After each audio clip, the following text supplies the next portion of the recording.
ใส่ตรงนี้นะผมมีสุกระบอก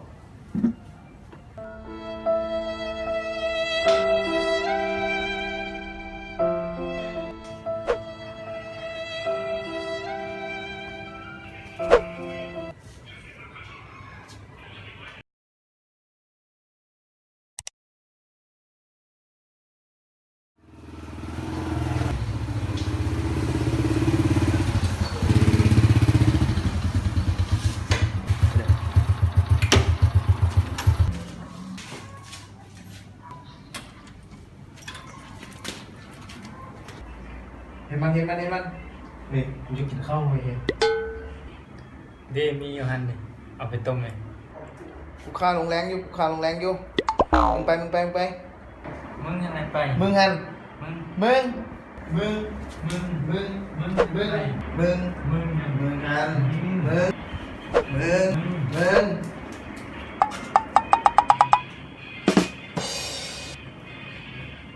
เดมีคนต้มให้เขากินนะ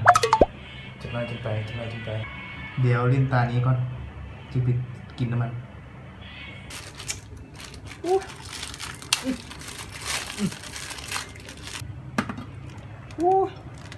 ที่มันอึดมันอย่างเนาะ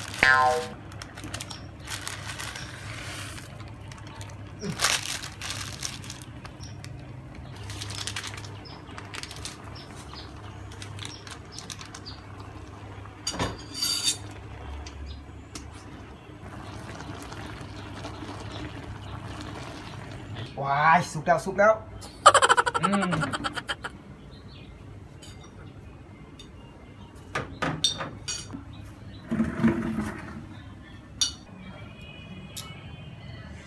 โอ้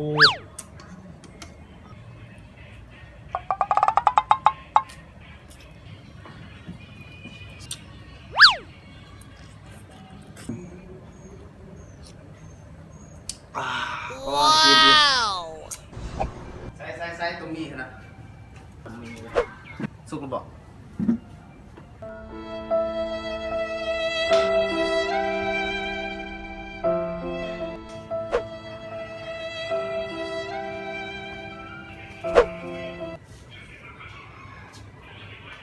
โอ้อยากกินข้าวเว้ย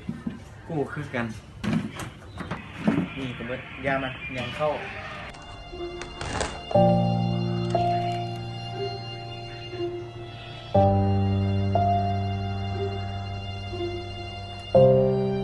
เฮ้ยเสี่ยวน้ำแกงกันยังอยู่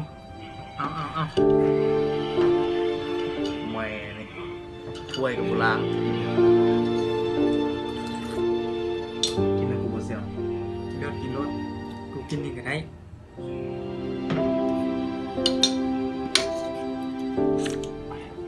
ไม่ครับเริ่มจะอยู่นำกันบ่ได้แล้วไปเข้าน้ำมือเลย